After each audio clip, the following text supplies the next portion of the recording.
I laughed when the process server handed me those papers, not because anything was funny, but because of the titanium rod in my spine that had kept me flat on my back for the past 4 months.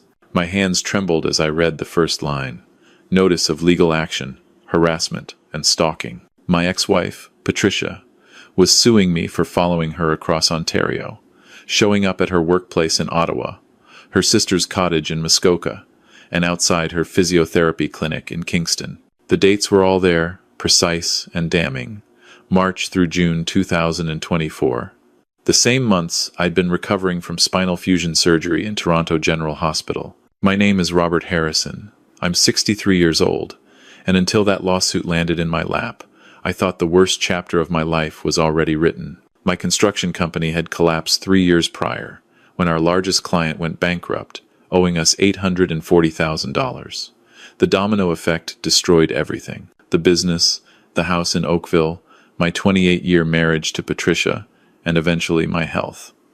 The stress had compressed my vertebrae so badly that by last February, I could barely stand. Surgery was the only option. But here's what made that lawsuit so absurd it was almost funny. During every single date, Patricia claimed I'd been stalking her. I'd been in a hospital bed on the 7th floor of Toronto General, unable to walk more than 10 feet without collapsing. My surgeon, Dr. Patel, had been very clear about the recovery timeline. 12 weeks minimum before attempting stairs, 16 weeks before driving. The lawsuit arrived in week 17. I called my lawyer, Graham Chen, immediately. Graham had handled my bankruptcy proceedings and knew the whole ugly story of my divorce. When I read him the allegations over the phone, there was a long pause. "Robert, this is actually good news," he said finally. "Good news? My ex-wife is accusing me of criminal harassment. Good news because you have ironclad proof you couldn't have done it. Hospital records, nursing logs, security footage.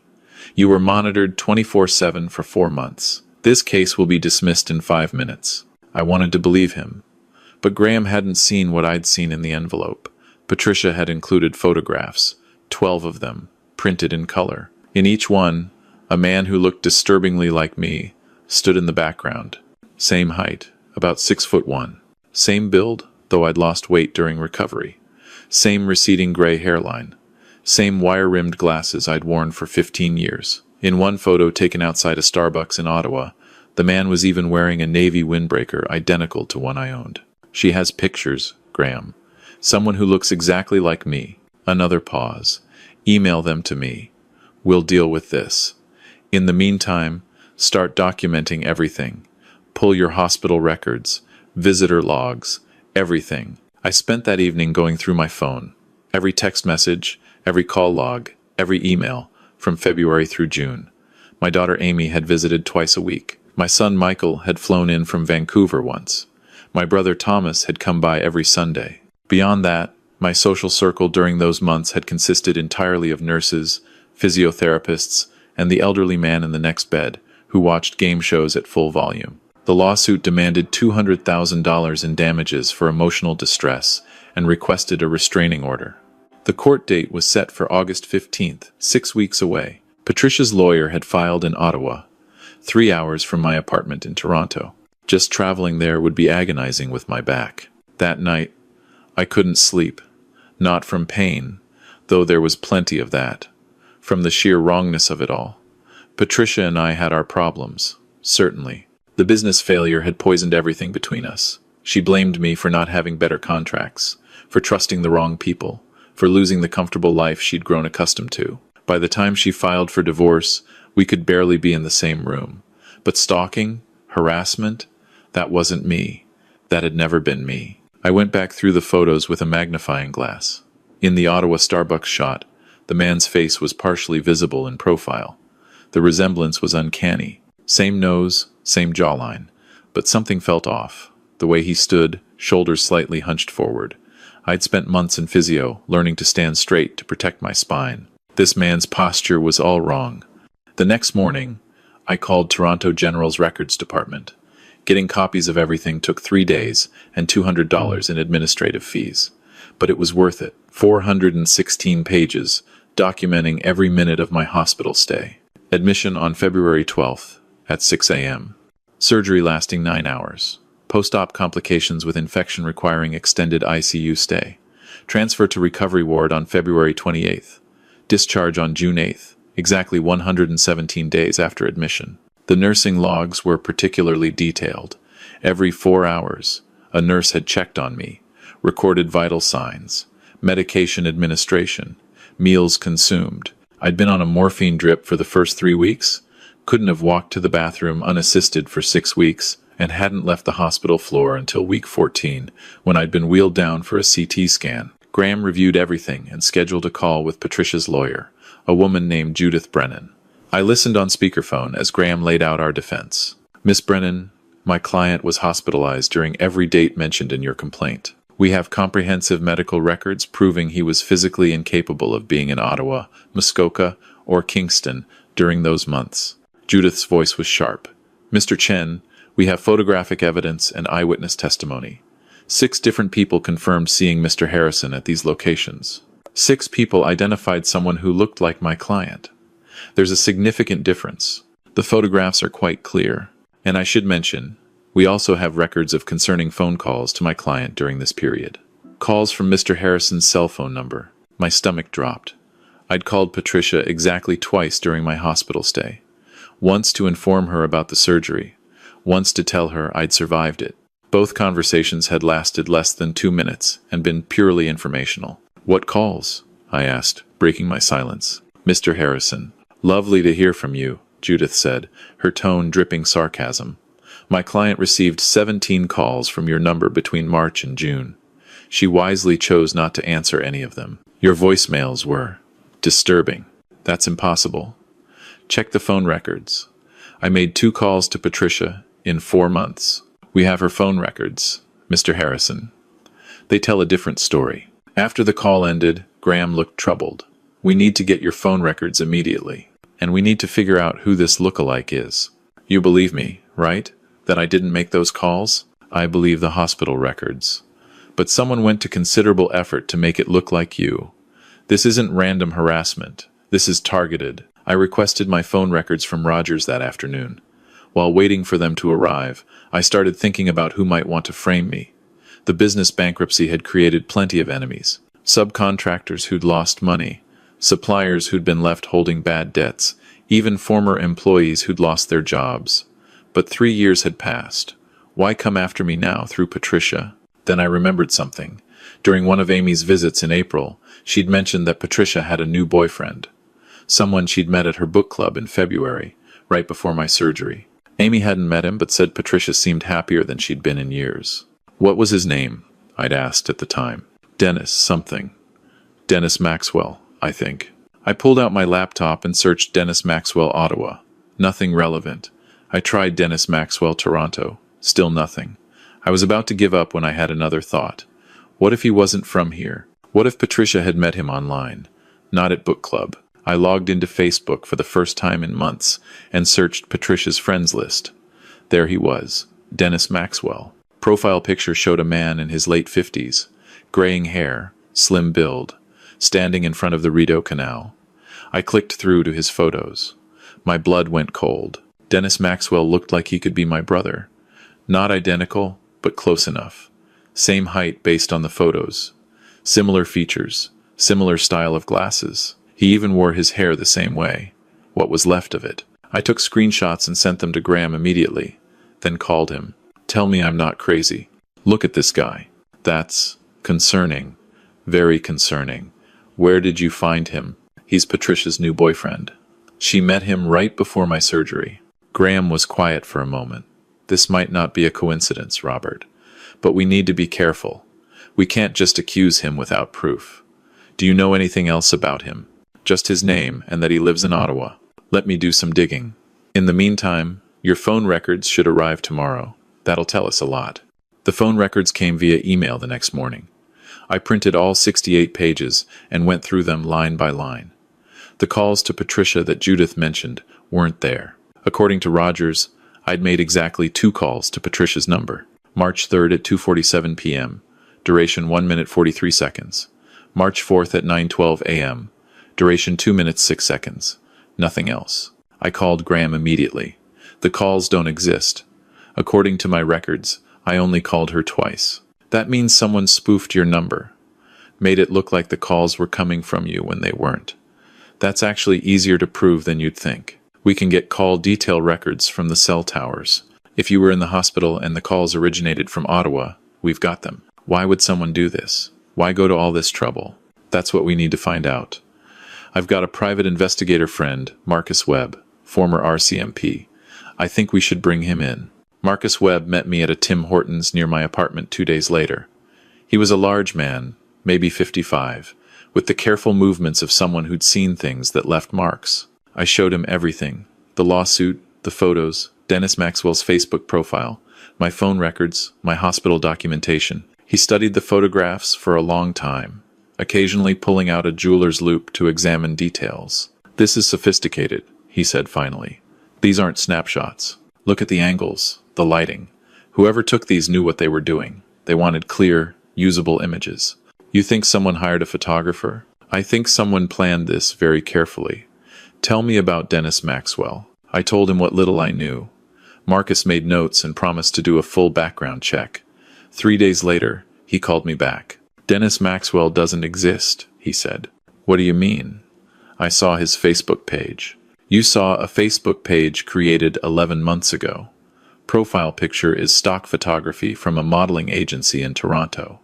The other photos are stolen from various social media accounts. Dennis Maxwell is a fake identity." My mind reeled. So who is he? Who's Patricia dating? That's the interesting question.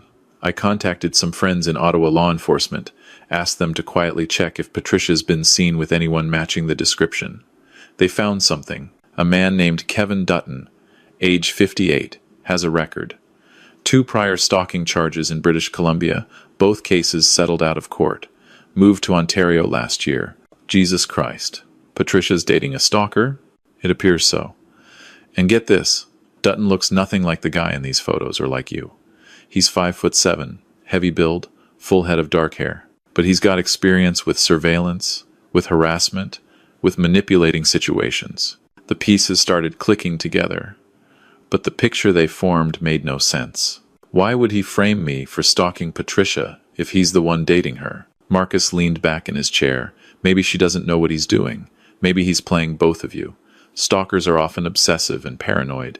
They see threats everywhere. You're the ex-husband. In his mind, you're competition. But I've been in a hospital bed, which makes you the perfect target. You can't defend yourself. You can't investigate. He probably thought you'd just settle, pay her the money, and disappear from her life permanently. We need to tell Patricia. She needs to know what kind of person she's with. Not yet. If we tip him off, he'll disappear. What we need is proof he's the one in these photos. And I think I know how to get it. Marcus's plan was simple but risky. He wanted to do surveillance on Kevin Dutton, see if he'd make another move. In the meantime, Graham filed our response to the lawsuit, including all my hospital records and the discrepancies in the phone records. He also filed a motion requesting cell tower data for the alleged calls to Patricia. The response clearly rattled them. Judith Brennan called Graham 2 days later requesting a meeting.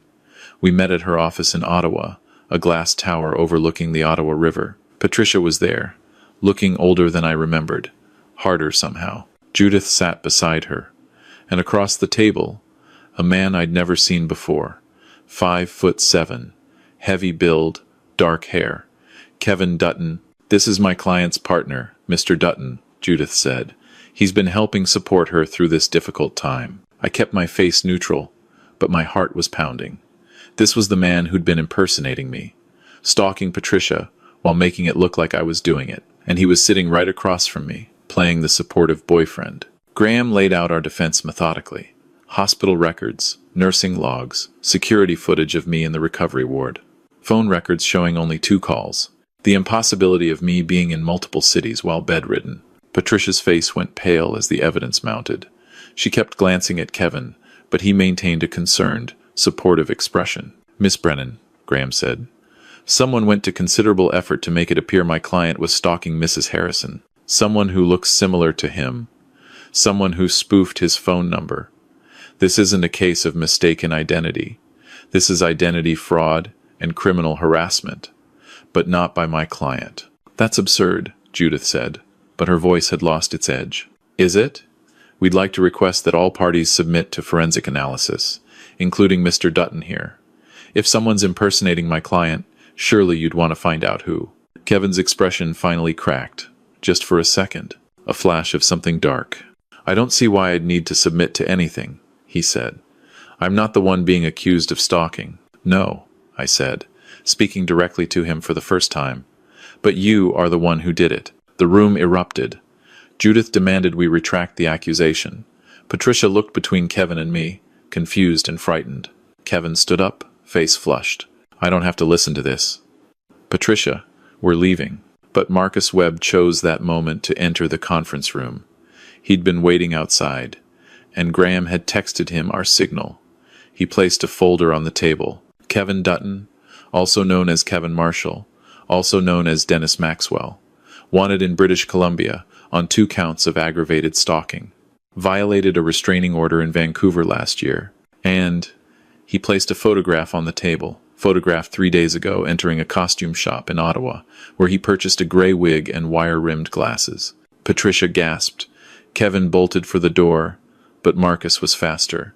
In 3 steps, he had Kevin against the wall, arm twisted behind his back. Through the glass wall of the conference room, I could see 2 Ottawa police officers entering the office. "Patricia didn't know," Kevin said as the officers cuffed him. "She had nothing to do with this. I was protecting her from you. You're the threat. You're the one who—" "I was in a hospital bed," I said quietly. "For 4 months. The full story came out over the next few weeks. Kevin Dutton had indeed created the Dennis Maxwell persona to get close to Patricia. He'd researched her online, found out about her divorce, positioned himself as exactly the kind of man she'd fall for after years with me. Stable, attentive, seemingly successful. But Kevin had a pathological jealousy of anyone from his target's past lives. He'd done it before in BC, driving one woman's ex-boyfriend to attempt suicide with relentless harassment made to look like it came from the woman herself. When he learned about my surgery, he'd seen an opportunity. Make me look like a stalker while I was physically helpless to defend myself. Drive a permanent wedge between Patricia and me. Make sure I'd never be part of her life again. He'd hired a photographer friend from Vancouver, someone who owed him money, to follow Patricia and photograph moments where I could be seen in the background. The photographer had worn a wig, glasses, clothes similar to mine. They'd coordinated it all via encrypted messaging apps, thought they'd been clever. The phone spoofing had been even simpler. Services exist online that let you make calls from fake numbers. Kevin had used my number to leave increasingly disturbing voicemails to Patricia, playing the part of an obsessed ex-husband. Patricia had saved them all, which the police confiscated as evidence. At Kevin's apartment, investigators found a wall covered in photographs of Patricia. Hundreds of them, going back months before they'd supposedly met. Surveillance notes, her schedule, her routines, her favorite places. He'd been stalking her long before he'd introduced himself at that book club. The criminal charges against Kevin piled up. Identity theft, criminal harassment, fraud, and when they dug deeper, violations of restraining orders from British Columbia. His bail was set at $100,000, which he couldn't make. Patricia came to see me 3 weeks after Kevin's arrest. I was doing physiotherapy at a clinic near my apartment, slowly rebuilding strength. She waited until my session finished, then asked if we could talk. We went to a quiet corner of the waiting room. She looked exhausted. "I'm dropping the lawsuit," she said. "Obviously. And I'm sorry, Robert. I'm so sorry. I should have known you wouldn't. You're not that kind of person. But the photos, the calls, it all seemed so real." He was very convincing. "I feel so stupid." He knew exactly what to say, what I wanted to hear. And all the while, he was. She started crying. Despite everything, I felt sorry for her. She'd been manipulated just as much as I had, maybe more. "Patricia, this wasn't your fault. He's done this before. He's a professional at manipulation. The police said he'd been watching me for months before we met. Months, Robert. Learning everything about me, planning it all out. That's so violating." We talked for an hour. Really talked, for the first time in years. She told me about the fear she'd felt thinking I was following her, the way it had made her feel unsafe in her own city. I told her about the betrayal of being accused while lying helpless in a hospital bed, unable to defend myself. "What's going to happen to him?" she asked. Graham says he's looking at serious prison time. Between the violations from BC and what he did here, probably 8 to 10 years. She nodded slowly. Good. That's good. People should be protected from people like him. The lawsuit was formally dropped in September. Graham filed a countersuit against Kevin for defamation, identity theft, and emotional distress. We'll probably never see any money from it, but it's on his record. Patricia moved to her sister's cottage in Muskoka temporarily, needed space from Ottawa and all the memories there. We exchange occasional texts now, nothing deep, just checking in. The marriage is over, and will stay that way, but we're not enemies anymore. We survived something together, even if we didn't know we were in it together at the time. My back is slowly improving. I'm up to walking 40 minutes a day now, starting to think about what comes next. Maybe teaching construction management at a community college, something that uses my experience without destroying what's left of my spine. The whole experience taught me something important that I wish I'd understood years ago. When someone's trying to destroy your reputation, the truth might not be immediately obvious to others, but it's your most powerful weapon. Documentation, evidence, facts, these things matter more than emotions or assumptions. Patricia believed Kevin because he gave her something that felt true. But feeling true isn't the same as being true. I also learned that predators like Kevin count on their victims being isolated and unable to defend themselves. He chose me as a target because I was in a hospital bed, because he thought I'd be powerless. What he didn't count on was that even from that bed, I could still gather evidence, could still build a defense, could still find people like Graham and Marcus who believed in the truth. And here's something I tell young people now when I get the chance. Technology can be weaponized against you. Your phone number spoofed, photos doctored, your identity stolen. But that same technology also creates records, digital trails, cell tower pings, timestamps that don't lie. In my case, the hospital's electronic monitoring system, the cell phone records, the security cameras, all of that saved me. The digital age makes certain kinds of harassment easier, but it also makes the truth harder to hide. I'm still rebuilding my life at 63, still recovering, still processing what happened. But I'm here, I'm free, and my name is clear. Kevin Dutton is facing justice, and Patricia is safe from him. Sometimes the system works, but only if you fight for yourself, document everything, and refuse to accept false accusations, no matter how convincing they might seem to others. Truth has a weight to it that lies can't match, not in the long run. You just have to be strong enough to hold on until that weight tips the scales in your direction. And that titanium rod in my spine? It's a permanent reminder that even when life breaks you down, proper support and enough time can make you strong enough to stand again.